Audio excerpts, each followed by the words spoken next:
Bonsoir à tous et merci d'être présents pour cette nouvelle émission. Alors déjà, nous allons accueillir dans un instant Isidore Le Puisatier pour ce deuxième épisode de cette série pour remettre au goût du jour l'activité de puisatier en comparaison aux foreurs et aux sourciers notamment. Alors aujourd'hui, nous allons évoquer notamment la déclaration d'un puits.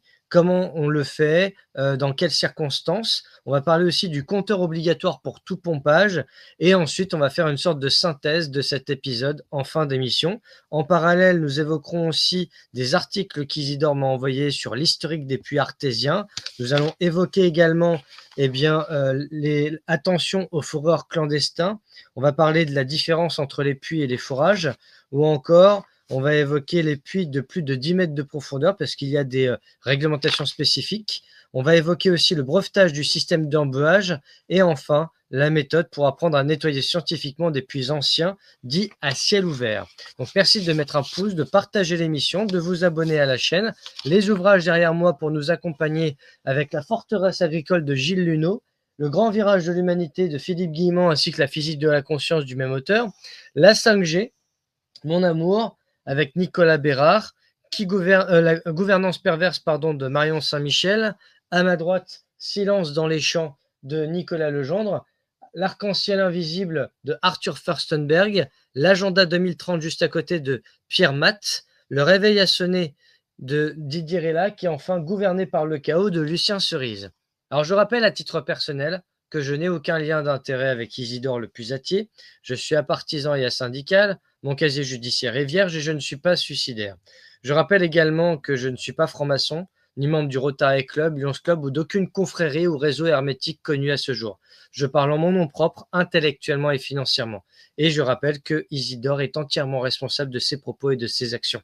Donc merci d'être présent et à tout de suite.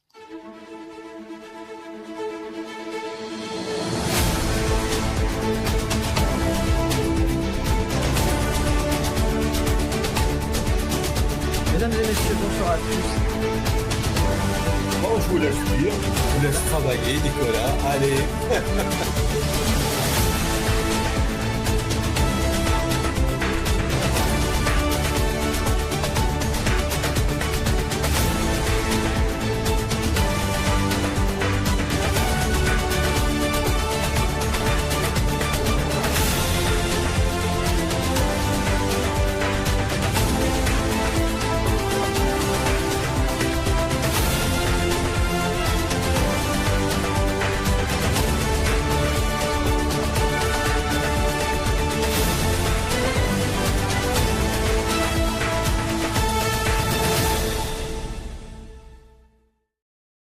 Bonsoir Isidore. Bonsoir mon ami. Merci d'être présent pour ce nouvel épisode, deuxième épisode de la série Isidore Le Puisatier. Donc je suis ravi de vous retrouver Isidore pour cette fois aller un peu plus loin dans la sphère et le monde des merveilleux des puisatiers, avec quand même une concurrence avec les foreurs et nous allons y revenir. Alors j'ai eu l'occasion de lire les articles que vous m'avez envoyés, c'est très instructif. Cela permet de mieux comprendre aussi l'impact que l'eau a, pas seulement dans notre corps et dans nos vies, mais aussi en tant que, j'allais dire, business, l'or bleu en quelque sorte. Donc pour rappeler à nos spectateurs un petit peu en quelques mots ce que nous avons évoqué dans le premier épisode, on a parlé de l'idée de confrérie de puisatiers, même d'une école, si ça voit le jour prochainement.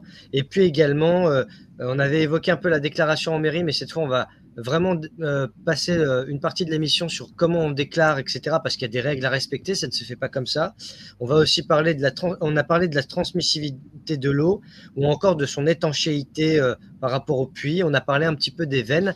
Alors là, on va accentuer le détail sur la déclaration, sur le compteur obligatoire pour tout pompage et nous parlerons des articles que j'ai pu lire pour préparer cette émission. Il y en a 4 ou 5 au moins. Ça permet de faire une petite synthèse générale. Alors, entre-temps, Isidore, vous, pour parler de la déclaration du puits, qu'est-ce que vous recommandez à toutes les personnes qui sont intéressées pour déjà créer un puits, s'en occuper, au-delà du nettoyage? Qu'est-ce que vous leur recommandez en matière de déclaration? La loi oblige, enfin oui, la loi oblige à faire une déclaration à la mairie, en Cerfa, je crois, euh, pour faire une simple déclaration. C'est pas une demande d'autorisation.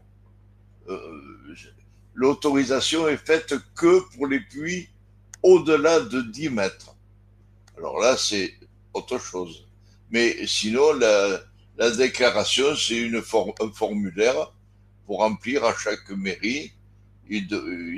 Bon, ça leur permet de le noter sur leur cadastre. Ça leur permet d'avoir une mémoire. C'est la mémoire des puits. Savoir qui c'est qu'un puits. Alors, bien sûr, on va rétorquer, oui, mais c'est pour mieux savoir ou éventuellement faire des taxes et taxer les. Bon, jusqu'à présent, il n'y a pas réellement de taxes sur les puits. Il y a simplement, euh, comment vous expliquer ça? Il y a pas de taxes, mais il y a une obligation. Vous avez le droit d'utiliser 1000 mètres cubes par an sans le déclarer. C'est là où il y a les compteurs. Bon, les compteurs, ils sont faits pour au-delà des 1000 mètres cubes. C'est la loi comme ça. Mais bon, pour l'instant, c'est peut-être pas très généralisé. Je ne connais pas, à part les cultivateurs qui sont, eux, euh, disons que, je sais pas tellement le mot, mais ils sont contrôlés. On Oui, ils ont contrôle des les inspections en quelque cultivateurs. sorte. On les, Oui, ils ont des inspections. ils ont des inspections, contrôlent les. Pourquoi? Parce que eux aussi, mais attention, eux, ils prennent l'eau dans les nappes phréatiques. Oui. Un puits ne prend jamais, à part que je me trouve en confrontation avec des personnes qui me disent le contraire de ce que j'avance. Tous les puits, depuis que les puits existent, il y en a eu des milliards. Il n'y en a pas un, à ma connaissance, bien sûr, qui a été créé dans une nappe phréatique. Si on fait passer un sourcier, c'est pas pour découvrir une nappe phréatique. Il y en a partout des nappes phréatiques. Sitôt que la pluie, elle tombe, elle s'enfonce dans le sous-sol et ça devient une nappe phréatique. Mais c'est pas là où on fait les puits. Je suis, Bien sûr. je Mais suis justement, complètement abasourdi et étonné que 99% de la population pense que l'on fait des puits dans les nappes phréatiques. Ça n'existe pas. Pour moi, j'en ai jamais vu un. Et j'en ai vu des puits dans ma vie. Hein, j'en ai vu des milliers. Et bien, il n'y en a pas un qui a été créé dans une nappe phréatique. Ils ont été créés dans des veines qui, elles, passent dans les nappes phréatiques sans se mélanger. Parce que si ça se mélangeait, eh ben, il y aurait toute la même eau partout. Mais comme l'eau, il y a de la bonne et de la mauvaise. Bon, dans les nappes phréatiques, il y a 99% de mauvais. Bon, et dans les puits, il y a 98% de bons. Alors bon, moi pardon non, mais Nicolas, mais non, non, non. Mais justement, on est là aussi pour mettre à bas les clichés, les tabous, c'est les des omertas. idées. Mais Et les idées reçues ah ben sont oui, c'est extraordinaire les idées reçues. Vous prenez 100 personnes, vous leur parlez des puits, eh bien, ces 100 personnes vont vous donner presque des méthodes pour faire un puits. Alors qu'il n'y en a pas un sur les 100 qui la connaît. Mais chacun a son idée. Alors, bon, mais il a entendu le grand-père du coin, il a vous savez, entendu le Isidore, tonton. il y Oui, a aussi pardon. quelque chose qui s'appelle la propagande, la publicité, le lobbying, l'ingénierie sociale. Et c'est vrai que, étant donné que j'allais dire le métier, en tout cas l'activité de puisatier, a je dirais presque disparu, même si vous êtes un des derniers des Mohicans en quelque sorte, et d'autres aussi. Mais aujourd'hui, dans l'esprit des gens, c'est un peu comme les d'autres métiers qui ont disparu. C'est voilà, on met ça de côté, mais justement, le but de cette série, c'est de remettre au goût du jour cette activité en reprenant les fondations. Et c'est le cas de le dire parce qu'on creuse dans les fondations là par rapport au puits. Donc là, on va même sous terre. Et je pense que c'est un petit peu ça qui symboliquement va faire la différence. Alors, si vous voulez, à ce moment-là, on va passer, puisque la déclaration finalement c'est très simple, c'est en mairie. Quoique, je me pose une question. Si jamais, par exemple, quelqu'un achète un terrain, allez, admettons, soyons fous, 1 hectare de terrain avec une maison dessus, et qu'il découvre sur son terrain qu'il y a le puits, donc il doit faire une déclaration en mairie via CERFA, et c'est réglé. Ben, ben oui, Il n'y a pas mais grand-chose de plus à faire. de toute façon, tous les anciens puits, ils sont tous répertoriés sur les cadastres à la mairie. D'accord. Ouais, Alors, donc il n'y a pas bien de... sûr, et pire, tous les puits anciens jusqu'en 1950 étaient tous notariés. Et chez le notaire, quand il vendait à l'époque, quand on vendait une maison, quand on vendait une maison sans puits, admettons qu'il n'y ait pas de puits, bon, ce qui est absolument, à l'époque, c'était impossible, puisqu'on fabriquait, on achetait un terrain, on faisait passer un sourcier, le sourcier détectait une veine, une ou deux ou trois, et le propriétaire, en fonction des veines découvertes, choisissait une veine en disant, bon, on va faire le puits ici, bon, très bien, il faisait le puits, tout se passait bien, et ensuite on construisait la maison, et la cuisine donnait ou sur le puits. Il y en a combien de personnes savent ça? De leurs parents, parce que les jeunes, les pauvres, ben, ils ont vaguement entendu parler des puits par leurs parents et les parents de leurs parents aussi, bien sûr. Et tous les puits étaient, disons, ou devant les cuisines. On bâtissait la cuisine devant le puits. On n'allait pas bâtir la maison 300 mètres plus loin, bien sûr. Puisque l'eau était indispensable. Donc, on bâtissait la, la cuisine ou sur le puits, avec la pompe à l'intérieur, ou alors le puits et la cuisine étaient bâtis juste à 10 mètres ou 15 mètres à peine de la maison, du puits, pardon. Voilà, c'était toujours comme ça. Et chez les notaires, on notait. Pourquoi? Parce que quand on vendait la maison avec le puits, il y avait une plus-value. C'était une maison sans puits, c'est Bien sûr. Non, mais je comprends le principe. Alors justement, Lilian, si vous voulez, on va reprendre les articles que vous m'avez envoyés. Comme ça fera un petit peu le fil conducteur de l'émission.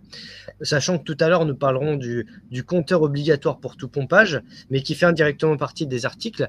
Alors le premier article que j'ai lu et que vous m'avez envoyé, c'est l'historique des puits, dit artésien. Alors artésien, on va faire un petit peu d'éducation populaire, hein, de sémantique et de vocabulaire. Artésien, ça vient de Artois, donc c'est-à-dire pays de Nord-Pas-de-Calais, entre Béthune et Saint-Omer, à peu près. On a, en fait, c'est l'origine des premiers forages français. Voilà. voilà. Ensuite, l'artésianisme, c'est quand la géographie d'un lieu et sa topographie provoquent une mise en pression de l'aquifère, quand l'inclination de la couche géologique imperméable qui le surmonte le contraint sous le niveau de sa ligne piézométrique, c'est-à-dire la ligne d'égalité de pression de l'eau souterraine. Alors là, on va reprendre les termes parce que c'est assez technique. Déjà, qu'est-ce que c'est que l'aquifère? C'est une certaine profondeur où on a mis des noms dessus. Alors, il y a plusieurs couches. Alors, donc, l'eau qui est prise en sandwich à une certaine profondeur aquifère, disons, eh bien, elle est sous pression. Pourquoi? Parce que l'eau arrive par des veines. Elle n'arrive pas comme ça miraculeusement. Elle arrive par des veines, des cours d'eau. Appelons ça au départ des cours d'eau. Ça n'a rien à voir, mais mettons des cours d'eau. ces cours d'eau vont dans un endroit, ils se vident dans un endroit. Et un endroit qui est fermé. Alors, on appelle ça des, des couches. Là, j'ai encore perdu le mot, décidément. Pas grave, c'est pas grave. Mais, mais ce sont des nappes dites prisonnières. Voilà, ça c'est le bon terme. C'est la nappe prisonnière. Comme elle est prisonnière, elle est en prison dans une partie qui est imperméable. Mais comme l'eau qui arrive du haut, ce sont des châteaux d'eau. Donc le château d'eau, comme il est haut, eh bien, comme c'est dans une nappe prisonnière, eh bien, il est sous pression. Eh bien, il suffit de faire un trou et l'eau remonte au vase communicant comme un geyser. Elle remonte au vase communicant.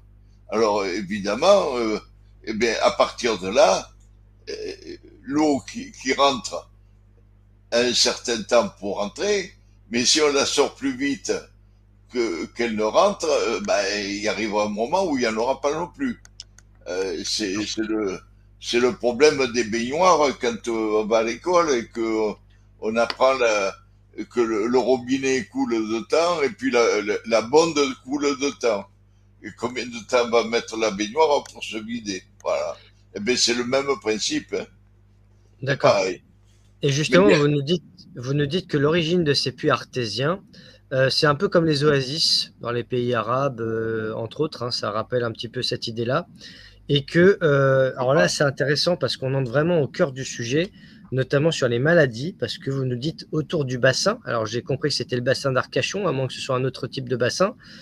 Autour du bassin d'Arcachon, en fait, les puits étaient causaient en fait les fameuses maladies comme la typhoïde, et que à l'origine, c'était les pollutions dues notamment aux nappes phréatiques qui étaient surchargées de microbes. Donc, on voit bien qu'il y a deux types en fait d'eau qu'on verra par la suite, ce sont les veines et les nappes phréatiques. Alors c'est vrai que les nappes phréatiques, jusqu'à ce que je vous lise et que j'apprenne à vous connaître, on en avait une image assez, je dirais pas d'épinal, mais en tout cas, on savait qu'il y avait de la pollution, etc., mais on s'en préoccupait pas plus que ça. Mais en fait, c'est beaucoup plus grave que ce qu'on peut imaginer, puisque c'est tout ce qui provoque le pire chez l'homme, que ce soit les maladies, que ce soit la pollution de l'eau, la contamination également. Je vais parler un petit peu du bassin d'Arcachon que je crois un peu connaître. D'abord, j'y suis né. Et et des puits, j'en ai fait quelques milliers même. Et je vais vous parler un petit peu des puits artésiens du bassin d'Arcachon. Alors, à une certaine époque, toutes les maisons avaient comment dirais-je, des poulaillers, on avait des lapins, on avait des animaux, et on avait des tas de fumier. Bon. Et toutes les maisons avaient à peu près ça. À la maison où j'étais, où il y avait un cochon même. Bon, donc, il y avait un tas de fumier. Et ces tas de fumier, quand il pleut, il y avait des infiltrations. Et comme nos puits traditionnels ne sont pas très profonds, à force de forcer, eh ben, il y a eu quelques infiltrations qui sont passées dans les veines, malheureusement. À force, normalement, les veines et la nappe phréatique ne se mélangent pas à cause des températures et des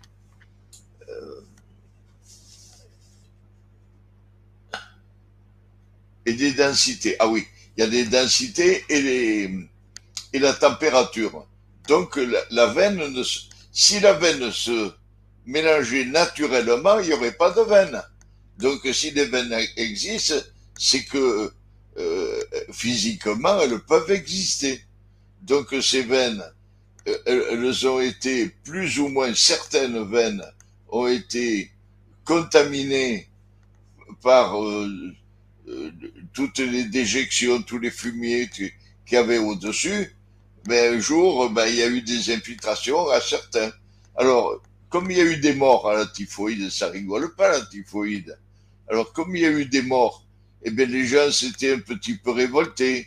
Alors, les maires de l'époque, je vous parle il y a près de 100 ans de ça, eh bien, qu'est-ce qu'ils ont fait? Eh bien, ils ont demandé secours à la région. Et la région, la préfecture de l'époque, avait donné l'autorisation express de pouvoir créer des puits dits artésiens sur la voie publique. Attention, les gens croient qu'on pouvait en faire partout. Non, non, non. Dans la région du bassin, ailleurs je ne sais pas trop, mais dans la région du bassin, c'était sur la voie publique. Pourquoi? Pour que les gens puissent aller pour puiser de l'eau à ces fontaines, bien sûr, pour suppléer aux puits qu'ils avaient qui étaient mauvais. Alors, les puits artésiens, ils sont quand même à entre 150 et 220 mètres de profondeur. Donc, la contamination ne se faisait pas, et comme c'est une nappe dite prisonnière, il n'y avait aucun danger qu'elle soit contaminée. Et alors, à côté de ça, comme il y avait des gens riches à l'époque, il y a toujours, bien sûr, tous ces gens riches, ils ne voulaient pas se mêler à la population et attendre le bon vouloir parce qu'il y avait une queue, bien sûr. Il y avait les gens partaient avec leur seau, avec leur pichet pour essayer d'avoir de l'eau, bien sûr. Et alors, comme les riches, ils ne voulaient pas attendre leur tour, eh bien, ils ont fait faire illégalement, parce que les gens croient que c'est légal, les nouveaux qui ont ce genre de puits dans leur propriété, ils croient que c'est légal. Non, non, non, c'est pas parce qu'ils ont hérité que c'est légal. Et donc la préfecture, quand les puits artésiens ont été créés dans les propriétés privées, il y a eu une sorte de révolution à l'époque.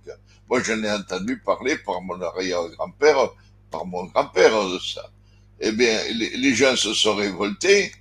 Et alors, donc, on a obligatoirement, et vous constaterez pour les gens qui habitent autour du bassin d'Arcachon, qu'il y a eu un droit de passage jusqu'au puits et un droit de puisage. Et la largeur du droit de passage était la largeur d'une personne qui portait 2 seaux. C'est comme ça que j'ai appris ça. Mais il y a un côté, si je puis me permettre, Isidore, c'est que il y a une forme en fait, c'est une forme de péage avant l'heure, le droit de passage, le droit de Ah non, non, puisage. pas du tout, c'était gratuit, c'était Oui, obligatoire. alors c'était gratuit, mais disons qu'il y avait quand même une Non, forme je de. me suis mal exprimé, Nicolas. Ah d'accord, ok. Je me Oui, suis parce mal que c'est vrai que exprimé. dit comme ça, on croirait que c'est une forme de péage, Ah non, non, comme à pas du l'époque des tout. seigneurs. Donc. Non, non, non, non, non. Non, ceux qui ont fait faire des puits artésiens dans leur propriété, D'accord, puisque la réglementation était sur la voie publique. oui, La voie publique, c'est pas la propriété, c'est c'est ça. la voie publique. Donc, ils ont été faire des puits artésiens chez les propriétaires. Bon, alors les propriétaires, ils avaient la possibilité d'avoir de l'eau sous leur fenêtre. Tandis que les autres, il fallait faire 500 mètres pour aller au puits artésien qui était public. Donc, ils ont fait une réglementation comme quoi tous les propriétaires qui avaient dans leur propriété des puits artésiens, ils devaient faire un chemin pour avoir un droit de passage, et ce chemin avait la largeur d'une personne qui portait 2 seaux. Voilà. C'était 1,20 m, je crois, enfin.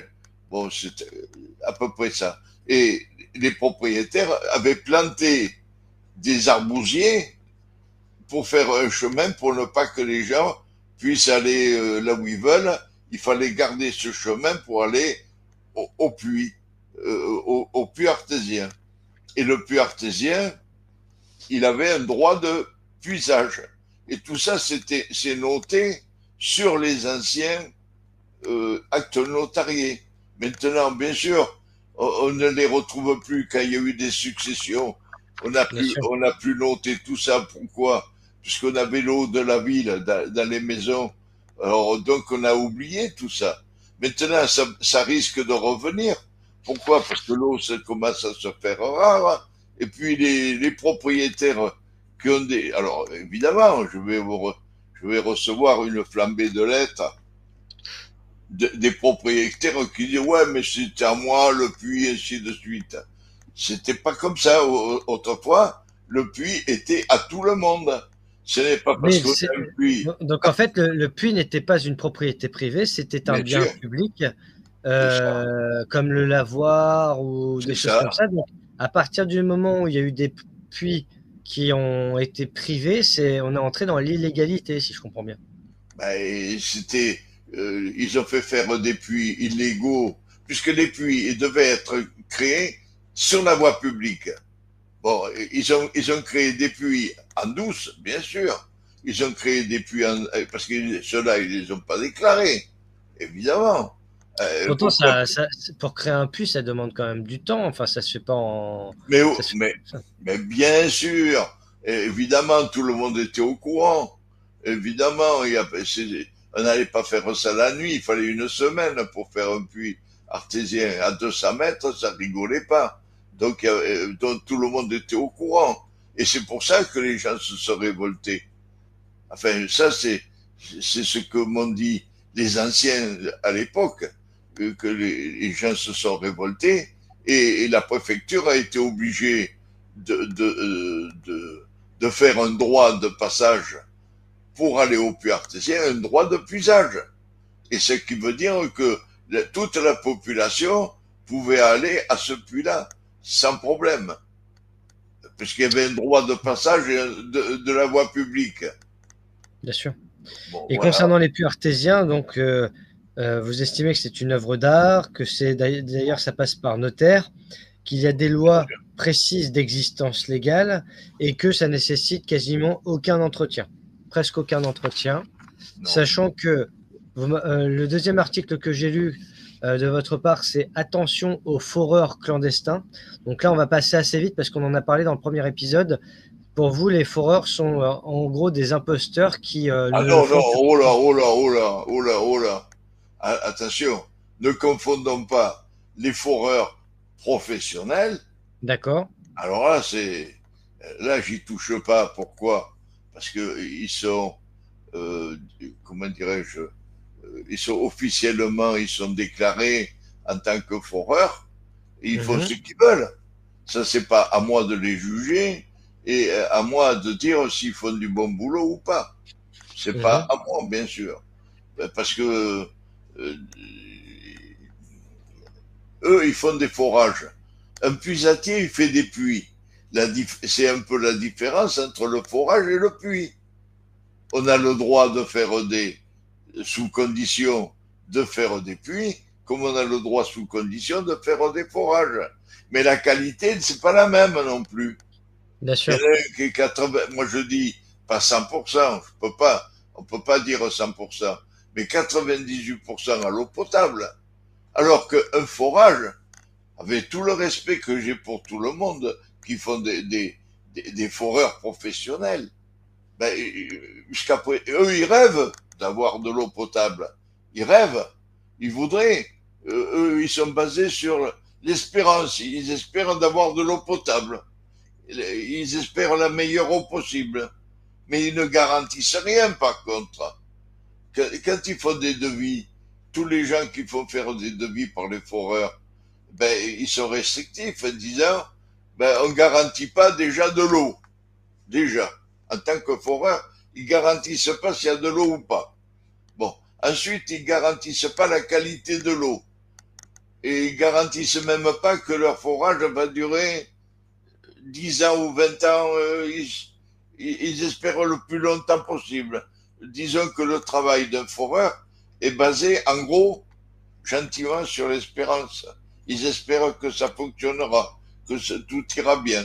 Alors qu'un puisatier, c'est absolument pas. Un puisatier, le propriétaire fera passer un sourcier, le sourcier va déterminer une veine, une largeur de veine, un débit approximatif et une profondeur approximative. Je viens de dire approximative. Maintenant, si il y a des pusatiers qui peuvent tomber au centimètre près, chapeau, moi, j'y suis jamais arrivé. Bon, c'est approximatif. Maintenant, le pusatier, c'est quelqu'un qui va descendre. Bon, maintenant, on le fait avec un petit peu de tarière. Autrefois, on faisait tout à la main et on faisait des puits. C'était des puits busés. Et au départ, c'était des puits empierrés. Bon. Ensuite, ça a été des puits busés quand on a inventé le système du ciment. Bon. Mais ça consiste à descendre. C'est un travail d'apprenti, hein, c'est descendre des buses ou c'est pas un travail de spécialiste. Le travail de spécialiste dans le puisage, c'est de savoir s'arrêter au centimètre près dans la veine et de calculer les ouvertures qu'il va y avoir. Ça, c'est un travail de spécialiste et de haute spécialité parce que tous les puisatiers, les vrais puisatiers de l'époque, ils avaient tous leurs secrets. Parce qu'il y avait, et puis dans chaque région, on faisait pas exactement les mêmes puits, malgré que ce soit exactement le même principe. Le principe d'un puits, il est d'une simple, on peut pas faire plus simple. C'est comme une infirmière ou un infirmier qui fait une prise de sang. Elle ne fait pas à droite, à gauche de la veine, elle ne le fait pas au-dessus, au-dessous. Quand on fait une prise de sang, on le fait dedans. Bon, dans la veine. Eh bien, le puisatier, il travaille tout pareil. Il va s'arrêter au milieu et au centre de la veine. Il va pas le faire à côté, ni à droite, ni à gauche, ni en haut, ni en bas. Il va s'arrêter dedans. Par contre, la dernière ou la première buse, qui est dans la veine, alors là, il faut que ce soit fait au centimètre près. Alors, on fait des ouvertures. Ensuite, on prépare. Autrefois, ils faisaient ça avec du sol. Ils prenaient du sol, ils faisaient des filtres, pas des filtres, ils faisaient des tamis ou des tamis au filtre. Ils faisaient des crépines. Maintenant, on appelle ça crépines. Autrefois, on les appelait pas crépines. Et donc, ils fabriquaient ça avec du sol, en le tressant. Ils mettaient ça pour pas que le sable rentre trop vite dans un puits. Alors, pour éviter que le sable de la veine, parce qu'une veine, elle a une forme. La veine a une forme, grosso modo, en demi-lune. En gros, hein, en demi-lune. Bon. Et cette veine repose sur une partie dure. Et c'est toujours comme ça. Et dans le monde entier, c'est pareil. Les veines ne circulent pas dans la nappe phréatique comme ça, au hasard. Non. Elles circulent du haut vers le bas, amont, aval, et donc en une forme en demi-lune, et avec une certaine épaisseur, une certaine largeur et une certaine épaisseur. Donc la veine repose sur la partie dure, qui est soit de l'argile, ça peut être de la tourbe, mais c'est souvent de la marne. Voilà, donc et le sable qui forme la veine, c'est du sable qui n'est pas le même au bassin d'Arcachon, je parle, qui n'est pas le même, le sable qu'il y a autour de la veine, qui ne fait pas partie de la veine, est du sable calcaire. Tandis que la veine, c'est du sable dont l'eau, enfin, d'après la géologie nationale, ils estiment ça entre 150 et 170 000 ans. Donc c'est pas d'aujourd'hui. Et c'est pas moi qui le dis. C'est la géologie nationale qui, suivant leurs analyses à eux, ont déterminé l'âge approximatif des veines qui passent dans nos sous-sols, et il y en passe des millions, hein. Il passe pas 2 ou 3 veines par ceci, par cela. Il passe des millions de veines. Parce que l'eau qui arrive de la mer et qui s'en va dans les montagnes et qui pleut sur les montagnes. Alors, vous vous rendez compte, depuis autant de temps, si l'eau restait sur les montagnes, il y aurait des lacs et des mers. Donc l'eau s'écoule. Elle s'écoule sur la terre, c'est-à-dire à peu près 80% dessous et 20% dessus, d'après la géologie nationale. Hein. Moi, là, c'est pas une invention de ma part. Donc, les fleuves, les affluents, les confluents, les fleuves, ils vont tous vers le haut, vers le plus bas. Eh bien, l'eau qui est sous la terre, c'est pareil. L'eau des veines, ça va du plus haut vers le plus bas. Et autour de ces veines, il y a des immensités de nappes phréatiques. Alors, il y a des endroits où il y en a un peu plus. Quand il pleut, il y en a plus. Et quand il pleut moins, ben, il y en a moins. C'est d'une... On peut pas faire plus simple. C'est ce qu'on appelle le bon sens paysan. Alors justement, Isidore, pour terminer sur ce chapitre des foreurs, vous faites un rappel quand même qui n'est pas anodin, c'est que vous nous dites, avec moins d'1% d'eau, on a soif, avec moins de 10% d'eau, on est dans le coma, et avec moins 12%, on risque la mort. Ben, c'est pas moi qui le dis, c'est la médecine. Oui, oui, non, mais je sais, mais c'est bien de le rappeler quand même. Et ensuite, troisième partie consacrée aux différences entre puits et forage. Donc, on en parlait à l'instant, hein, les puisatiers, sourciers, foreurs. Donc, vous faites toujours la différence entre le puisatier et le foreur, Oui. avec entre les deux la variante sur la qualité de l'eau, le fait que le puits traditionnel ne crée jamais, ne se crée jamais dans la nappe phréatique, alors que c'est le cas pour le forage. Que l'eau des puits est minéralisée, donc c'est pas l'eau des forages de pluie du robinet, c'est fabriqué artificiellement. Voilà. 80% des eaux sont souterraines. Et les eaux souterraines eh bien, contiennent des milliers de veines souterraines, avec différentes largeurs, épaisseurs. Donc plus c'est large, plus l'épaisseur est faible.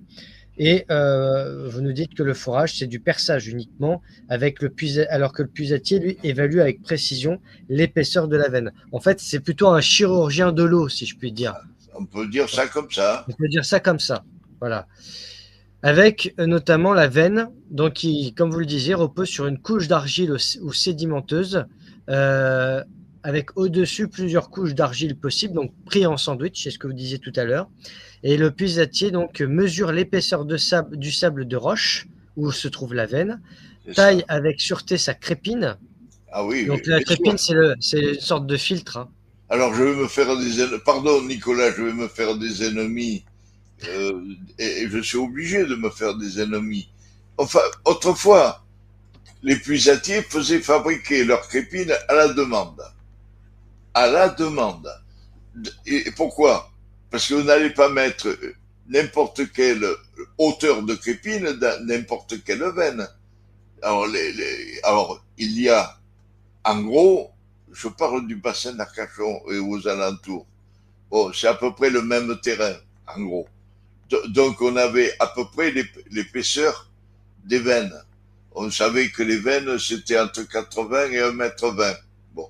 Et il y avait des ateliers qui fabriquaient les crépines comme on les fabriquait chez les Romains. Hein. On n'a rien inventé du tout. Les crépines, c'est pas nous qui avons inventé les crépines. Les crépines, je parle des Romains.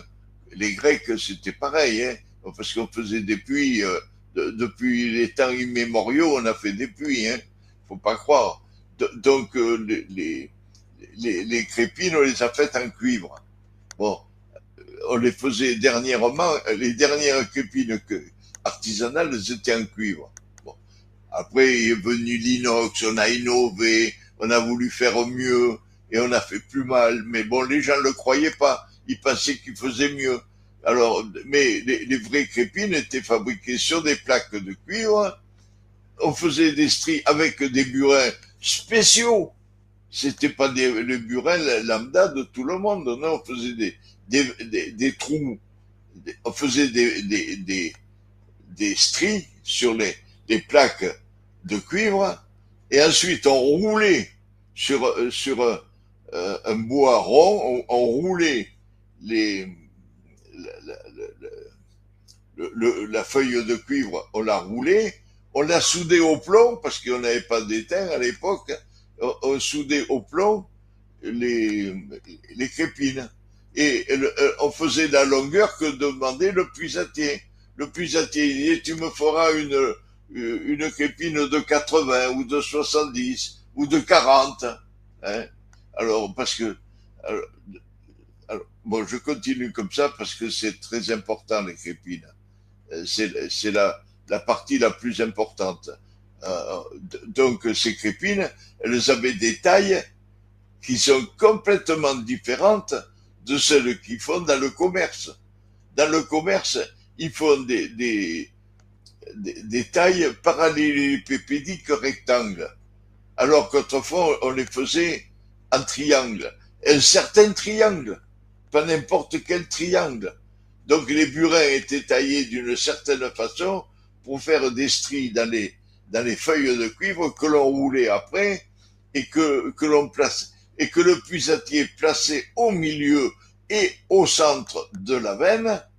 Et ensuite, nous on avait des pompes à main à l'époque, donc on ne déstabilisait pas tellement le. Je vais dire des choses très importantes pour les gens qui m'entendent. Ça va pas plaire à tout le monde, mais c'est la vérité. Mais que chacun puisse me téléphoner ou m'écrire en me disant que je me trompe dans ce que je vais dire.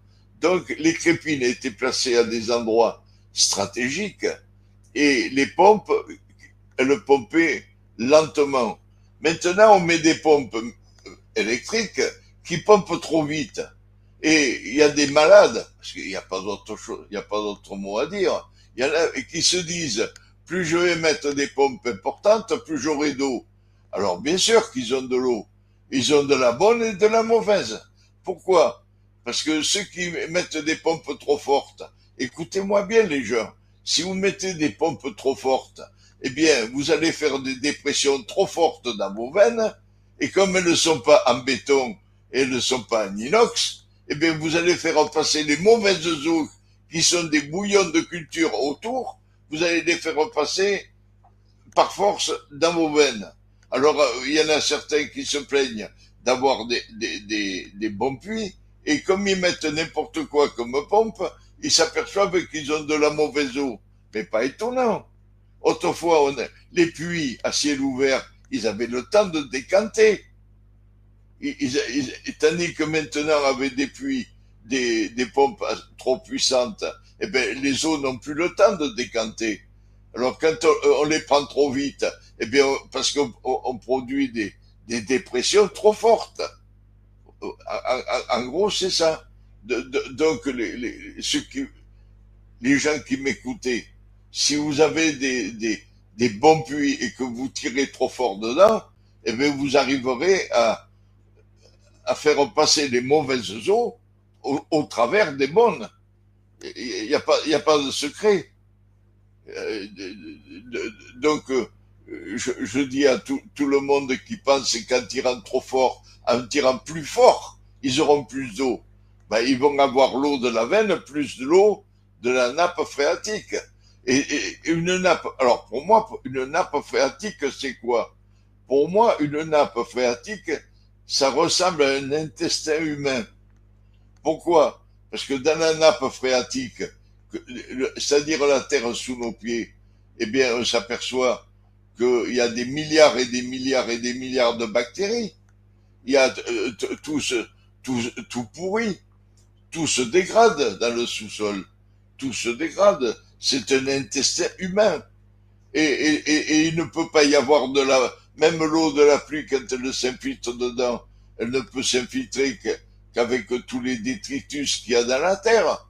Donc ça fait un bouillon de culture de plus en plus mauvais avec tout ce qu'on y jette, toutes les ordures qu'on verse sur la terre. C'est intéressant le rapport à l'intestin, parce qu'en plus l'intestin c'est quand même plusieurs mètres de long dans le corps humain. On n'imagine pas, c'est comme un long serpent en quelque sorte. Hein, ah non, je dirais pas ça, Nicolas. Pardon, vous Nicolas. Non, je dirais non, non, c'est pas. Je veux dire l'ensemble de la Terre. Ah, d'accord. sous terre ressemble à, Ah, à un intestin humain dans la mesure de la matière oui, d'accord. où, J'avais pas vu le où- repas. oui, où tout se dégrade, Oui, tout se dégrade, oui, d'accord, ok. tout pourrit, et ça pourrit avec quoi? Avec des milliards et des milliards de bactéries. Le problème, c'est qu'il n'y a pas de moyen d'évacuer ça comme Comment ça nous dans le corps humain. d'évacuer? Enfin, Mais ça d'évacuer. n'existe pas. Comment? Ben, c'est ça. Mais Nicolas, on peut pas évacuer la terre qu'il y a sous nos pieds. C'est ça. Oui, c'est pour ça que. Elle est là, elle est là. Ah oui, Mais les veines qui passent ne se mélangent pas. Parce que Nicolas, si les veines se mélangeaient avec ce qu'il y a autour, il n'y aurait pas de veines. On n'aurait jamais fait bien de sûr. puits dans les veines. Alors si les veines existent, et on a fait des puits dedans, on n'a pas fait des puits dans les veines en pensant que c'était mauvaise. C'est que les anciens, ils ont fait la différence entre les nappes phréatiques que l'on parle et les veines qui passent dedans.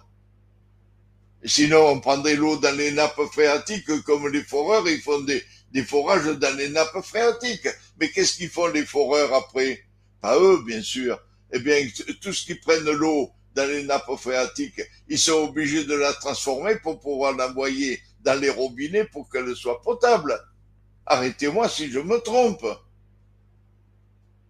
Dites-moi, Nicolas, gentiment, que Ben, Isidore, je suis il, pas il, forcément le mieux placé pour vous dire si vous vous trompez ou pas, mais a priori, ça paraît logique, quoi. eh Et ben, justement, pour terminer ce qu'on disait sur le puisatier, puisque on a fait une digression sur la crépine qui était nécessaire. Donc, le puisatier mesure l'épaisseur du sable de roche où il y a la veine, taille avec sûreté donc sa crépine, dépose de centimètres près dans le milieu et le centre de la veine, ben et oui, tire l'eau du puits avec sa pompe, pardon, pour en calculer le débit. Alors, voilà. vous avez évoqué les puits à margelle aussi. Est-ce que vous voulez nous en Oui. dire un petit peu? Et puis à Margelle, c'est les puits dits à ciel ouvert. Alors dans le monde entier, il y a des milliards, c'est pas des millions, c'est des milliards de puits à ciel ouvert qui existaient. C'est dans les années, en France je parle, dans les années 50, quand on a le départ des 30 glorieuses, on a voulu changer le monde. Bon, on l'a changé. Alors là, pour le changer, on ne peut pas dire qu'on l'a pas changé. On l'a même détruit. C'est pour vous dire. Vous Bon, avez même tellement changé qu'aujourd'hui, ça vous est reproché par les mêmes gens de votre génération. C'est quand même assez incroyable. tout à fait. Sauf Isidore, hein, qui s'est battu depuis 60 ans pour la qualité de l'eau. En disant urbi et orbi à tout le monde, arrêtez de faire des forages, faites des puits. C'est le même boulot. C'est le même travail, faire un puits Oui, mais c'est et pas un les mêmes forage. arrière-pensées. C'est ça la différence. Oui, mais c'est pas le même résultat. Il y en a un qui a de l'eau potable et l'autre pas. Mais celui qui n'a pas de l'eau potable, il est obligé de fabriquer de l'eau potable. Et en plus, il la revend. Alors, il y a quand même un business. Mais les patrons, attention, hein, Nicolas, les patrons qui m'écoutent peut-être en disant il exagère un peu. Oui, mais les patrons, ils ont des propriétés, ces gens-là. Hein, parce qu'ils ne vivent pas dans les HLM. Hein. Eh bien, ces gens-là, ils ont des propriétés avec quoi? Eh bien, avec des puits. Hein. Et ils boivent pas le. Il y en a qui ont des puits artésiens même. J'en connais, moi, qui sont patrons de l'eau et qui ont des puits artésiens. Ils boivent pas l'eau de la ville, hein. Bien sûr. Bien sûr. Ensuite, on rappelle que Alors, le sourcier, quant à lui, détecte la veine, estime la situation et c'est un petit peu le compagnon finalement du puisatier. Donc, en conclusion, ouais. vous dites dans cet article qu'il n'y a pas de hasard dans la création du puits. Et Alors, justement, tout à l'heure, on évoquait les puits de plus de 10 mètres de profondeur. Donc ça, c'est le quatrième article que j'ai lu, avec un message aux foreurs que vous lancez, c'est-à-dire que pour les sondages, les foreurs, les travaux de fouille de plus de 10 mètres, il faut déclarer obligatoirement auprès des services de l'État. non, Alors non, là, non, non, non, non, non, non. Non, non, pardon, Nicolas. On ne demande pas. C'est pas une demande. non, j'ai dit message aux foreurs, j'ai pas dit demander. Ah bon, je me suis mal. C'est dans l'article, c'est un message au foreur que vous faites, hein, c'est pas une demande. C'est ce que j'ai, enfin c'est ce que j'ai Oui. retenu. Attendez, j'ai peut-être l'article sous les yeux. Bougez pas. C'est des. Attendez. Il faut faire une demande une demande. C'est les propriétaires qui doivent faire une demande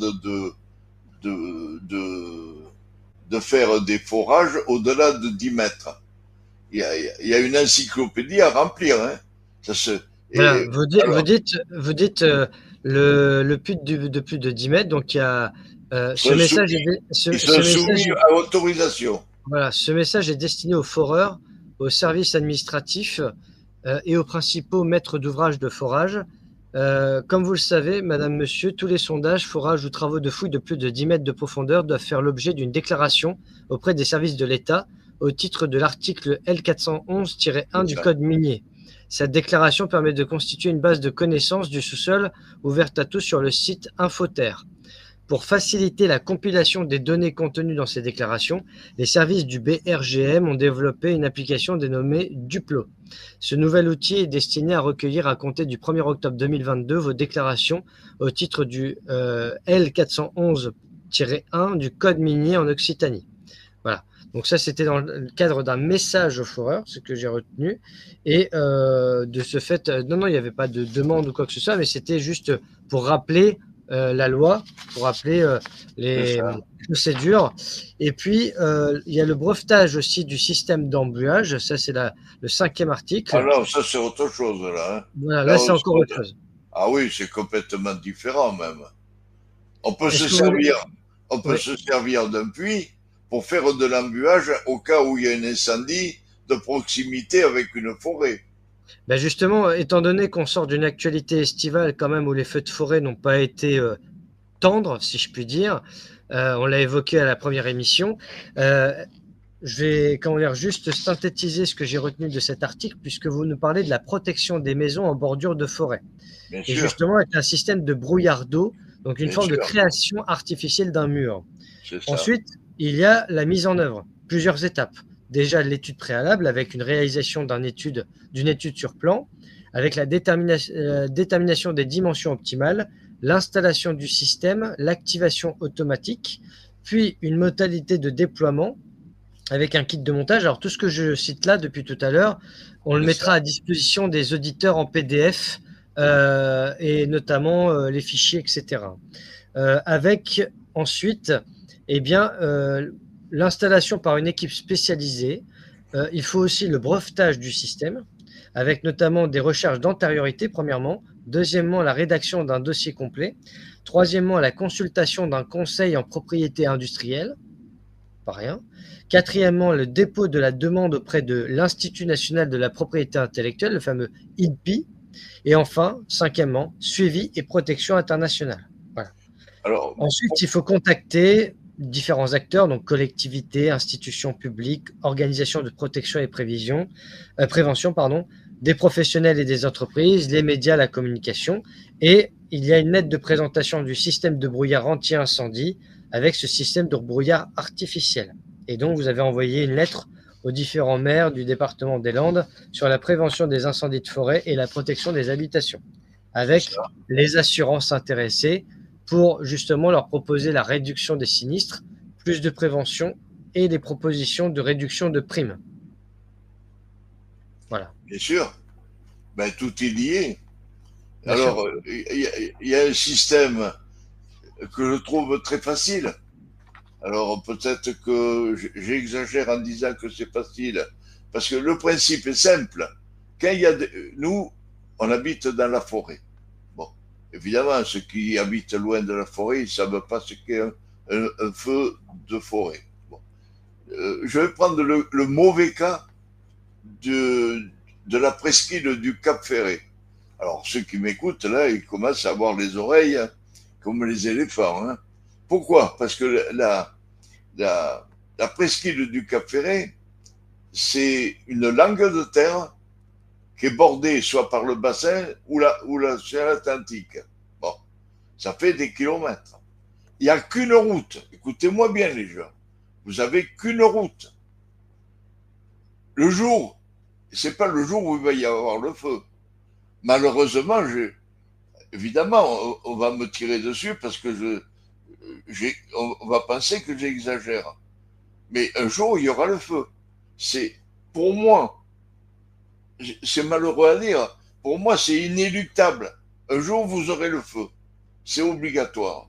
Bon, c'est pas que je le souhaite. Justement, c'est à l'inverse. Je veux vous apporter des éléments pour pouvoir, le jour où vous allez avoir le feu, vous allez voir ce que c'est. C'est pas une rigolade, le feu. Le feu, ça brûle et ça tue avec la fumée. Et ça va vite, un feu.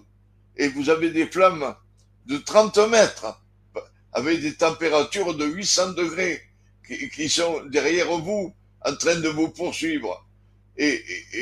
Donc, essayez j'ai pas inventé. C'est pas moi qui. Bon, je vais prendre un moment pour expliquer, mais c'est pas moi qui ai inventé le système. C'est un Américain en Californie qui s'est échappé avec ce système. Il avait mis la police du coin lui avait ordonné de quitter sa maison. Toutes les maisons autour de chez lui brûlaient.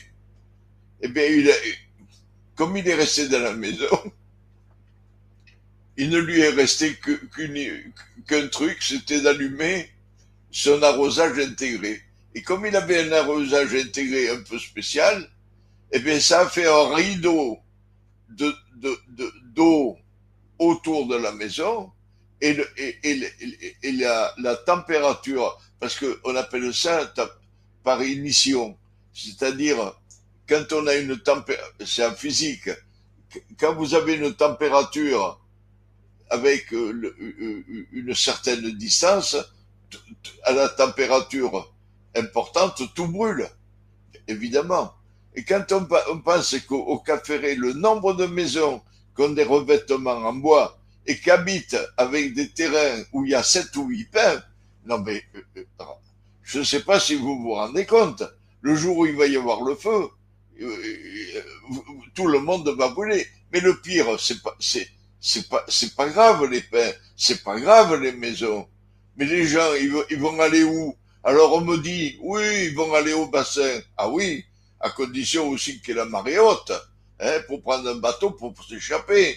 Et puis le feu, il brûle derrière. Et puis ça va vite, un feu. Et puis il y a les enfants, il y a les personnes handicapées, il y a de tout. Et puis l'embouteillage. Alors, je veux pas créer une panique en faisant peur à tout le monde en disant ça. Mais ça peut exister. Et pour moi, ça va exister. Je ne sais pas quand. La mèche est allumée. Mais bon, alors combien de temps ça va couver? Mais ça va pas. L'année prochaine, les gens ils disent ah mais j'avais jamais vu ça. Et j'entends ça à la télévision tous les jours. J'avais jamais vu ça. Mais ils n'ont jamais rien vu. L'année prochaine, c'est pas 40 degrés. Il y aura 50 degrés. Le réchauffement, c'est pas une invention. C'est pas une invention comme ça au hasard. Donc on se rend bien compte. Alors Isidore, excusez-moi, mais là je suis beaucoup plus sceptique là-dessus. Je vais vous expliquer pourquoi. Parce que le réchauffement climatique, c'est aussi prévu dans l'agenda 2030 et dans les programmes mondialistes pour vous faire avaler toutes les couleuvres sur le carbone. Et encore une fois, moi j'assume de dire que pour moi le réchauffement climatique c'est une invention des mondialistes pour mieux asservir le monde, comme avec le Covid, etc. Pour une raison très simple, c'est que en 76, vous étiez né, moi pas, mais quand les gens me parlent de 1976, il y a eu la taxe sécheresse de M. Giscard d'Estaing à l'époque, avec une sécheresse qui a duré quand même facilement 6 mois.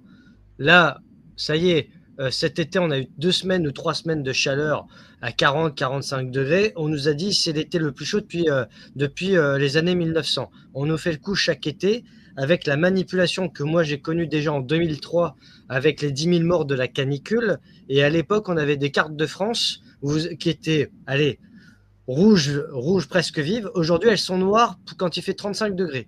Donc on voit bien que la manipulation des esprits commence aussi par... Voilà. Non mais c'est important parce que en fait, on amène les gens droit dans le mur avec ces réflexions-là, c'est-à-dire qu'on va tous crever dans un siècle. Ne vous inquiétez pas, les écolos qui nous vendent ça ne les empêche pas de prendre des jets privés pour aller à la COP27, en sachant très bien qu'il y aura une COP45 et que ça ne changera strictement rien parce que pour eux, c'est leur business. C'est un vrai business. Ça, et justement, le business du réchauffement climatique, pourquoi? Parce que c'est l'eau qui est visée aussi dans le lot, si je puis dire. C'est-à-dire que l'eau est visée parce que, comme l'ancien PDG de Nestlé, qui a été président par intérim à Davos, le disait très bien, c'était très révélateur, il considère que l'eau ne doit pas être gratuite et accessible à tous, que ça doit être un bien privé, privatisé, et que ça doit servir juste pour les élites, et que le peuple doit se débrouiller, en gros s'entretuer pour en obtenir. C'est exactement, la philosophie, l'idéologie de ces gens-là. Donc, bien sûr, il fait chaud l'été, il fait froid l'hiver, l'eau ça mouille et le feu ça brûle. Ça, c'est, j'allais dire, même un enfant de 2 ans comprend très bien ce principe-là. Après, il y a toute l'ingénierie sociale qui fonctionne derrière. C'est-à-dire qu'aujourd'hui, notre pays, il est totalement dénaturé et détruit avec les politiques que l'on fait sur notamment la bétonisation. À ce moment-là, si on a autant de problèmes avec le climat, pourquoi on bétonne autant? Vous qui travaillez sur les maisons fissurées, etc., ça fera l'objet d'un épisode futur. Vous allez sur la Côte d'Azur, c'est bétonné de partout. D'ailleurs, c'est moche. Ça devient moche partout, d'ailleurs, parce que le béton, ça n'a jamais rendu un truc magnifique. Et puis, d'un autre côté, on va avoir des villes où on n'a plus le droit de marcher nulle part, où c'est pistes cyclables partout. Voilà, on ne peut plus rouler nulle part. On dénature les villes pour des idéologies qui, en plus, pour la plupart, sont des mensonges.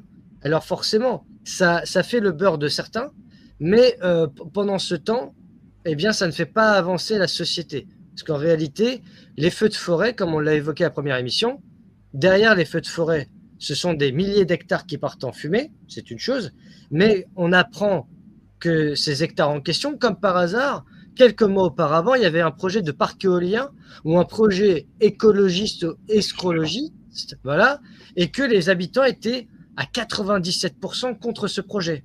Et donc, on s'est dit, comme ça ne passera pas par le peuple parce qu'il est contre, eh bien, on va faire cramer tout ça d'une manière ou d'une autre, et comme ça, les gens seront obligés d'accepter parce qu'on ne pourra pas replanter avant des décennies.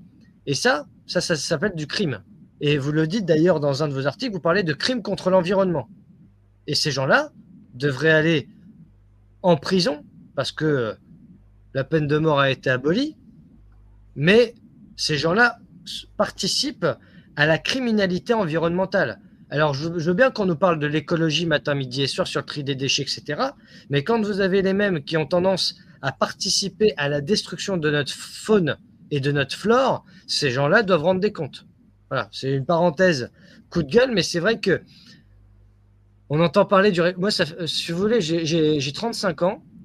Ça fait au moins, au bas mot, 15 ans, de ce que je me souviens en tout cas, ça fait au moins depuis les débuts des années 2000 qu'on nous bassine avec cette propagande sur le réchauffement climatique. Déjà, on utilise 3 termes. Réchauffement climatique, dérèglement climatique et changement climatique. Alors, il faudrait déjà s'accorder parce que qu'est-ce qui est problématique? Je dirais dérèglement climatique, mais causé par l'homme. Et attention, je ne dis pas par nous, vous Isidore, moi Nicolas et le public, mais par ceux qui détiennent les manettes, notamment de technologies militaires, qui sont capables de changer la météo. Parce que ça, on n'en parle pas beaucoup dans les médias traditionnels, mais quand vous avez des procédés comme HARP, qui sont capables de créer des tremblements de terre, des tsunamis, des feux de forêt ou encore autre chose, voire même qui sont capables d'incendier des cathédrales, si vous voyez ce que je veux dire, eh bien, c'est là qu'il faut se poser des questions. À quoi servent ces technologies militaires et pourquoi sont-elles utilisées? Et on voit bien qu'il y a toujours des projets qui sont plutôt géopolitiques et qui nous dépassent, nous, en tant que peuple. Mais pourtant, nous sommes les premières victimes de cela. Voilà. Donc ça, c'était une parenthèse parce qu'en fait, ça rejoint notre sujet. C'est ce qu'on disait dans l'émission, dans le premier épisode, je ne sais plus, c'est que l'histoire des puits. Pourquoi on a fait disparaître les puisatiers et les puits? Parce que si on s'émancipe des taxes et de l'eau de ville, c'est pas bon pour le business de certains.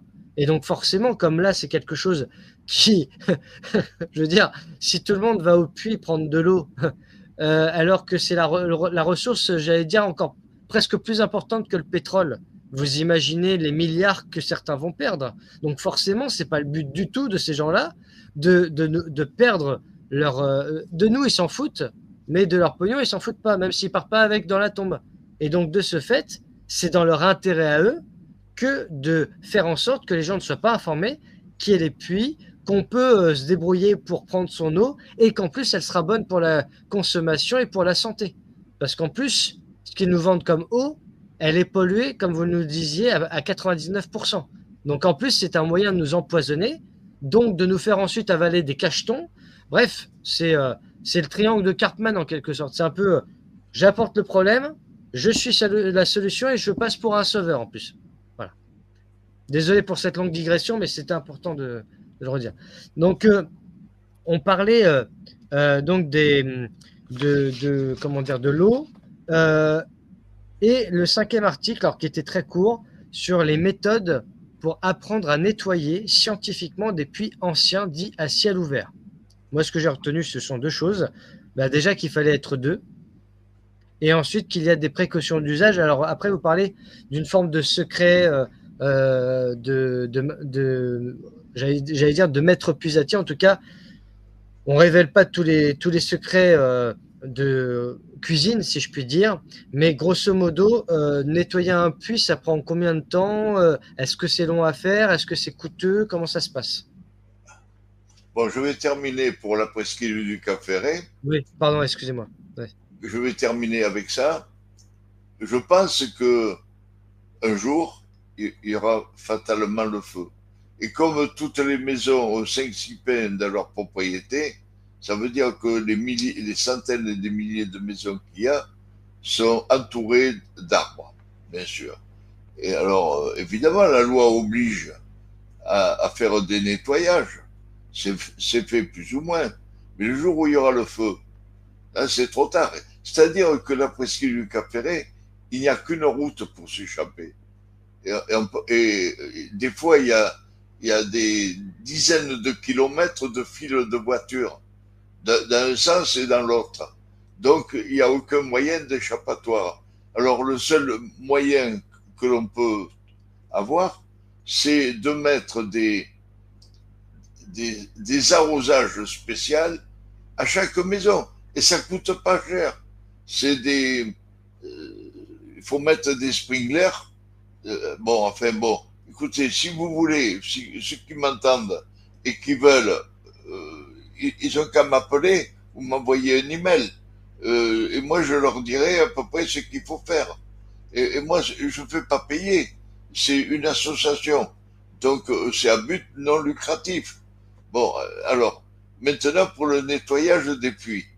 Le nettoyage des puits, j'ai fait le calcul, il y a à peu près 10 millions à peu près de puits qui sont inutilisés et qui ont été abandonnés dans les années 50. Alors ces puits ont toutes les formes, toutes les dimensions et toutes les profondeurs, évidemment. Plus la terre est haute, plus les puits sont profonds, évidemment, parce que le passage de l'eau est uniforme. Le passage est uniforme, mais le dessus de la terre n'est pas uniforme. Il y a des hauts et des vallées et des collines.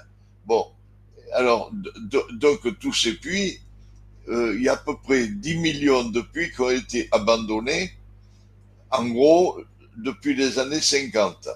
Alors, je reçois, chose curieuse, c'est 90% de femmes qui m'ont écrit, Nicolas, il y a une quarantaine, entre 40 et 50 personnes qui m'ont écrit suite à l'émission que vous avez faite, la première que nous avons faite. Bon, à peu près. Bon, et je reçois encore des appels. Et donc, je réponds à tout le monde pour nettoyer les puits. Parce que les gens commencent à se dire, on a un vieux puits et on ne sait pas s'en servir.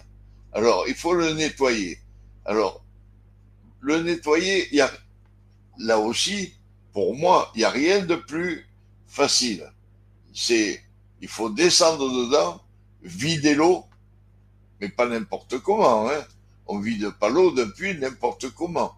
Et ensuite, une fois qu'on a vidé l'eau, il faut sortir toute la vase qui s'est agglutinée, comme je disais la première fois. Les puits, c'est comme les oreilles et les pieds. Ça se nettoie. Et autrefois, on appelait ça de l'entretien. Comme on entretient son toit, on entretient sa voiture, on entretient tout. Eh bien, les puits, c'est pareil. Mais comme ils ont été, pas entretenus, c'est pire, ils ont été abandonnés.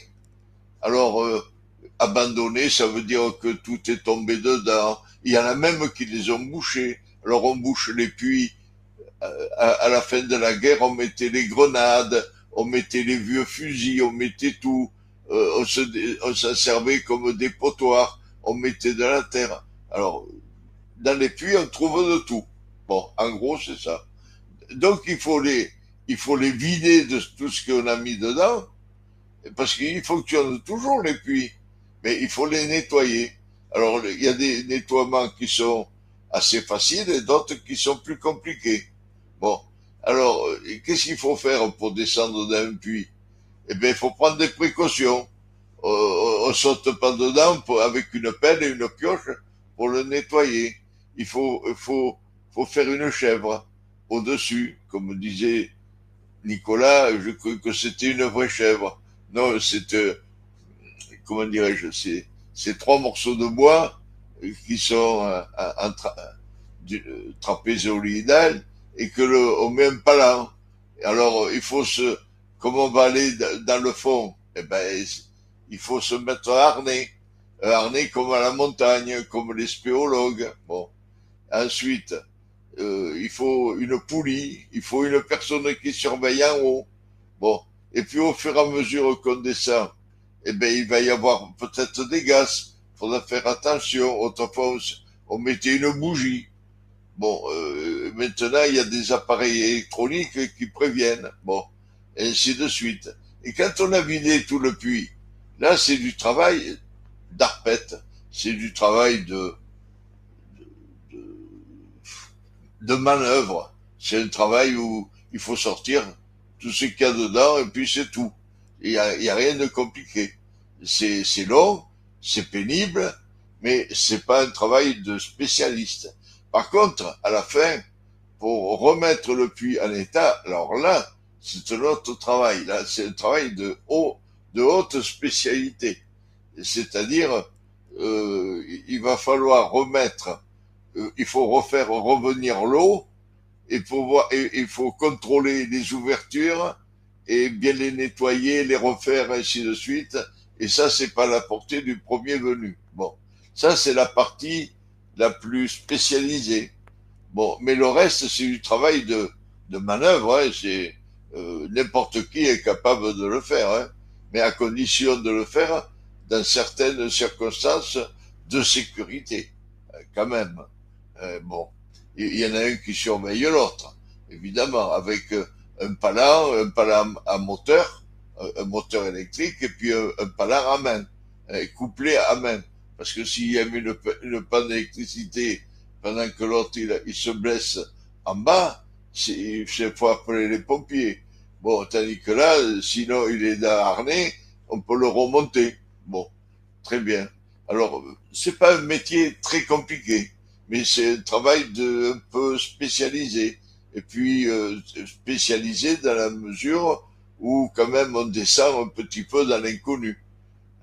Parce qu'il y a des puits, ils font 30 mètres de profondeur. Hein, bon, alors, il faut un casque, il faut un éclairage. Et maintenant, on peut mettre un casque avec, on peut se parler. Bon, c'est pas très cher comme. Alors, j'aurais bien aimé que tous ceux qui m'entendent, on peut former, comme il y a 10 millions, à peu près 10 millions de puits, il y a du boulot.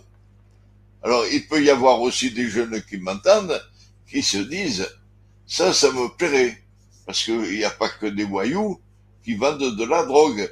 Il y a aussi des jeunes qui veulent, qui veulent faire un métier honorable. Voilà. Bon, eh bien, dans ces conditions, ils peuvent m'écrire, ils peuvent me téléphoner, ils peuvent me rencontrer s'ils veulent, et on pourrait faire, en France, on pourrait faire, j'ai essayé, je suis en train de construire à peu près 3 confréries. Bon, les confréries des puisatiers de France. Pourquoi pas? Bon, ça existait autrefois au Moyen Âge. Bon, maintenant, on peut refaire. Moi, je suis prêt à aider tout le monde de bonne volonté. Ceux qui veulent faire ce boulot, moi, je vais leur apprendre. Avec les vidéoconférences que nous avons maintenant, mais on ne se rend pas compte, on a de l'or. Et on essaie de l'utiliser à bon escient, le plus intelligemment possible pour transmettre, parce que comme je vous le disais, et je pense que je le dirai à chaque épisode si nécessaire, l'émission, les épisodes que nous faisons en cette période 2025-2026, et même après, ce n'est pas seulement pour, j'allais dire, les personnes d'aujourd'hui, de notre époque, c'est aussi et surtout pour les générations futures, parce que j'espère que d'ici la fin du siècle, le puisatier redeviendra à la mode, on retrouvera ce savoir d'antan qui a progressivement disparu pour de multiples facteurs, causalités, raisons, etc. Et donc, encore une fois, Isidore, parce que je préfère la lucidité à la naïveté, c'est que vous comme moi, on n'est pas éternel, tout peut arriver demain, et je préfère qu'il y ait des archives et qu'il y ait quelque chose de tangible, même si c'est pas grand-chose sur la quantité, mais comment sur la qualité, on est quelque chose de concret, parce que si vous avez encore des retours aujourd'hui, après des semaines, voire des mois depuis la première émission, c'est que on voit bien que les gens ont retrouvé quand même le goût à quelque chose. Et c'est pas forcé d'être une majorité, ça peut être une minorité qui devient colibri. En fait, nous avons des colibris. Les colibris, c'est quoi? C'est ce fameux petit oiseau qui, chaque goutte d'eau, va essayer d'éteindre un incendie de forêt, justement. Mais quand ils sont des millions de colibris, il faut imaginer le pouvoir que ça peut avoir. Alors, tout à l'heure, on a parlé donc de la déclaration du puits qui est très simple avec une forme de CERFA pour la mairie. Maintenant, on va évoquer le compteur obligatoire pour tout pompage. Alors, comment se fait ce compteur? Est-ce que c'est comme un compteur EDF-GDF? Est-ce que c'est Pareil, pareil? pareil. Il faut, D'accord. et d'ailleurs, tous les agriculteurs en ont un, hein. Et Oui, puis, au-delà de tant de mètres cubes, ils payent. Alors, il y a une d'accord. facturation, c'est tout. Alors, Très bien. alors, pourquoi? Alors, bien sûr, on peut se poser la question. Il y a des, il y a des millions de forages qui ont été créés chez les particuliers. Alors, il y en a certains, 90%, qui vont entendre ça en disant quoi? Il faut des compteurs. Eh ben oui, depuis 2009, je crois que la loi c'est 2009, il faut des puits sur tous les forages et les puits, bien sûr. Alors, au-delà de 1000 mètres cubes par an, eh bien, il faut payer. Alors, étant donné qu'il n'y a pas de contrôle, Nicolas, il n'y a pas de contrôle. Donc, tout le monde fait ce comme il peut, comme il veut. Voilà, bon, vogue la galère. Bon, tant que ça va, ça va. C'est ça. Très bien. Mais sinon, Euh, tous les puits, c'est obligatoire. alors, si vous pouviez faire un petit résumé de cet épisode que l'on vient de faire aujourd'hui, ce soir, qu'est-ce que qu'est-ce qu'il faut retenir essentiellement pour les spectateurs? Eh bien, je pense que l'avenir, c'est avec moi ou sans moi, hein.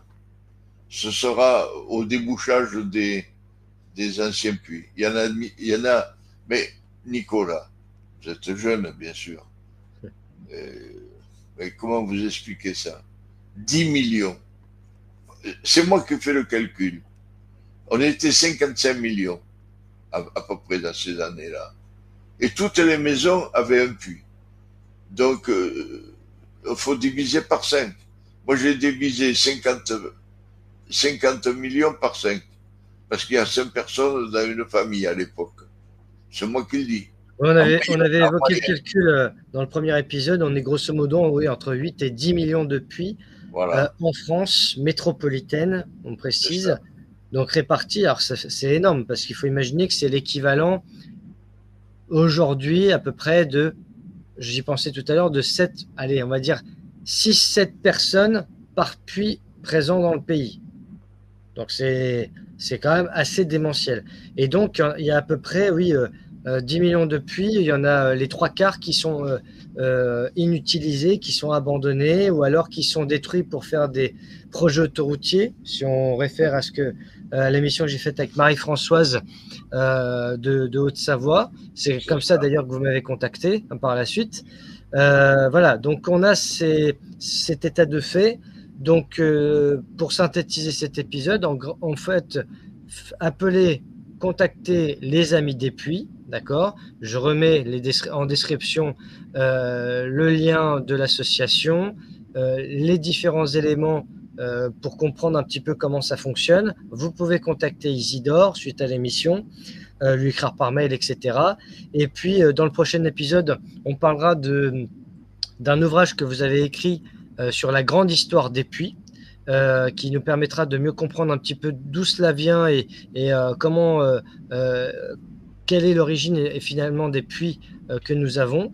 Et au fur et à mesure, voilà, on va étayer tout ça, on va se perfectionner et en restant pédagogue et facile d'accès à tous. Voilà. Par contre, alors, je peux ajouter simplement que toutes les personnes qui, toujours de bonne volonté, surtout, je dis, bon, à un certain âge, parce qu'on ne descend pas d'un puits quand on a 80 ans, évidemment, mais des jeunes qui m'entendent, ils ont un boulot intéressant, qui ont un travail, disons, à l'air libre, à leur horaire, quand ils veulent, voilà, à condition de faire un travail correct, bien sûr. Et alors, ils pourraient fonder, je peux les aider à créer des associations. Et pourquoi une confrérie?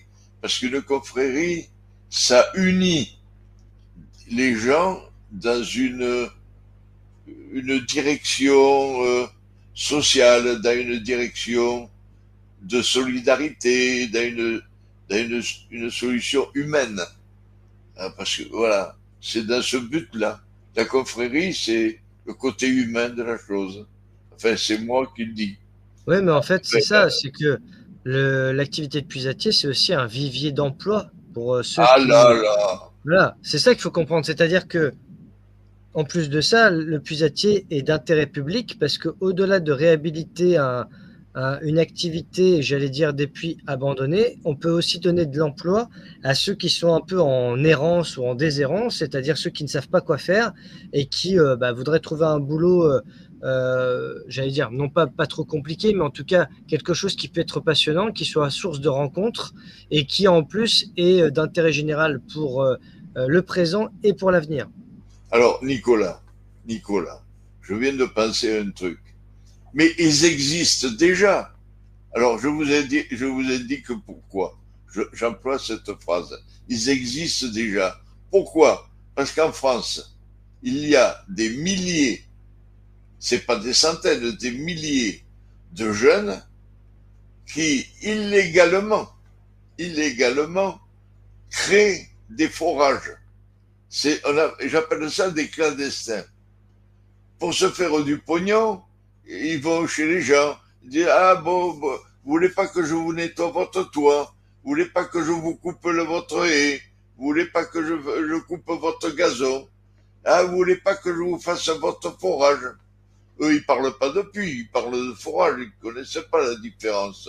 Et les gens, les propriétaires, surtout dans ma région, mais en France c'est pareil, ils font faire des forages par des jeunes qui font ça au black. Moi, je les accuse pas de travailler au noir. Je m'en fous. L'important, c'est de faire du bon boulot. Mais ils ne le connaissent pas. Mais je suis prêt. Ces gens-là, s'ils veulent, il y a l'orgueil, la vanité, la prétention. Ils ont tout ça, bien sûr, certains. ils ont tout fait, ils ont tout vu. Mais cela, c'est pas ça le plus intéressant. Ce sont ceux qui vont sortir un petit peu de l'ordinaire et qui vont me dire, Isidore, ça me plairait, j'ai fait des forages, c'est catastrophique. Apprenez-moi à faire des puits. Eh bien, il y en a des centaines. Eh bien, on pourrait créer des associations et puis faire, parce que la demande en puits, elle est considérable. Elle est considérable. Mais faut pas faire des forages n'importe où, n'importe comment, pour avoir n'importe quoi. Puisqu'il y a de la bono, prenons de la bono. Ça s'arrête là. Il n'y a rien de compliqué. Il faut la détecter. Il y a suffisamment de sourciers en France pour détecter les veines. Eh bien, ensuite, il n'y a pas de puisatier pour faire des puits. Il n'y a que des foreurs. Alors, il y a des bons foreurs. Bien sûr, il n'y a pas que des mauvais foreurs. Il y a des foreurs qui essayent de faire au mieux. Et c'est pas facile pour un foreur de vouloir faire au mieux. Et puis, il y a les autres. Il n'y a que l'intérêt financier qui les intéresse. Et je comprends tout le monde. Mais bon, l'intérêt, c'est pas de, l'intérêt financier, oui, à condition que le travail, à la fin, soit de bonne qualité. Ça s'arrête là. Faisons des, quand on fait un forage, on fait le même boulot qu'un puits. Le même. C'est le même travail, mais le résultat n'est pas le même. C'est pour ça que je fais la différence entre les foreurs et les puisatiers.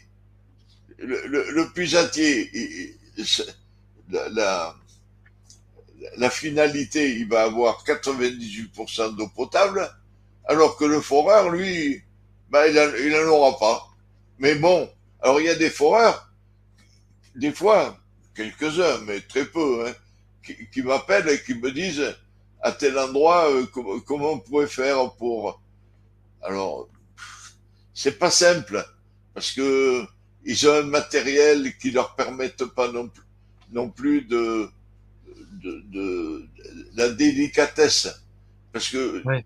en tant que puisatier, on peut avoir un petit peu de machine, mais les machines permettent à faire le gros œuvre. Et ensuite, on termine à la main. Eh oui, on termine à la main, mais parce que nous, on puise pas dans des, comment dirais-je, dans des, les foreurs, il vous faut 300 mètres. Parce que dans leur, mais Nicolas, il y a des gens qui croient que plus on va profond, plus il y a de l'eau. Il y a des gens comme ça, même des foreurs, hein. Attention, hein. Il y a des foreurs, ils pensent que plus ils vont aller profond, plus ils vont trouver de l'eau. Incroyable, mais c'est comme ça. Et en plus, il y a encore les idées reçues moyenâgeuses. Plus on va aller profond, plus on aura de la bonne eau. Parce qu'ils croient que la bonne eau, c'est en profondeur. C'est, je ne sais pas comment on dit, c'est, il y a des mots psychologiques, je ne sais pas. C'est, voilà. Alors que Bon, en tout cas, oui, allez-y. alors, donc, moralité de cette affaire, il y a du boulot. Ah, ça, c'est un boulot fantastique, puisque la majorité des gens qui habitent à la campagne ont des puits. Il faut déjà les déboucher. Bon, ils gagnent, attention, hein, Nicolas, ils gagnent leur vie, hein. Faut pas croire, hein. On en Et, parlait dans le précédent épisode, justement, du ils gagnent tarif. leur vie, hein. Ils peuvent gagner deux fois le SMIC facile, Ah, suivant les. Oui, oui. mais c'est pas le but de gagner de l'argent. C'est le but d'avoir fait un échange entre l'argent qu'ils reçoivent, qu'on peut considérer comme un don. Ils donnent et ils reçoivent un don. Un don, c'est de l'argent. Bon, et ça sert pour vivre, bien sûr. Et le puits qu'ils ont fait, ça va servir pour survivre pour des personnes. Mais je sais pas, il n'y a rien de plus simple. Moi, je trouve rien de compliqué dans les échanges, je ne trouve rien de compliqué. Mais c'est tout en étant auto-entrepreneur. en payant ses impôts normaux. Je ne préconise pas de faire du travail au black. Bien sûr que non. Du travail normal, naturel. Alors, je parie qu'il y a des centaines de jeunes. Enfin, je vais mourir au boulot parce que s'il y a des centaines qui m'appellent, je suis foutu. Je suis tout seul à faire ça. C'est bon. Mais bon, admettons. Bon, peu importe s'ils sont des centaines. Mais je répondrai comme je peux à tout le monde. On fera des vidéoconférences avec Nicolas. De toute façon, voilà, les épisodes que nous faisons, c'est pour répondre aussi en anticipation des questions éventuelles qui vont vous être posées. Donc, j'invite les spectateurs à partager les différents épisodes pour que justement ça puisse être compris par tous. Donc, voilà, là, on a fini le deuxième épisode ensemble, Isidore. Et la prochaine fois, on parlera de votre ouvrage sur la grande histoire des puits, parce que comme ça, on pourra récupérer le chaînon manquant sur tout l'historique. Donc, merci à vous, Isidore, pour cet épisode. Merci à tous de nous avoir suivis et à très vite pour de nouvelles aventures. Bonne soirée.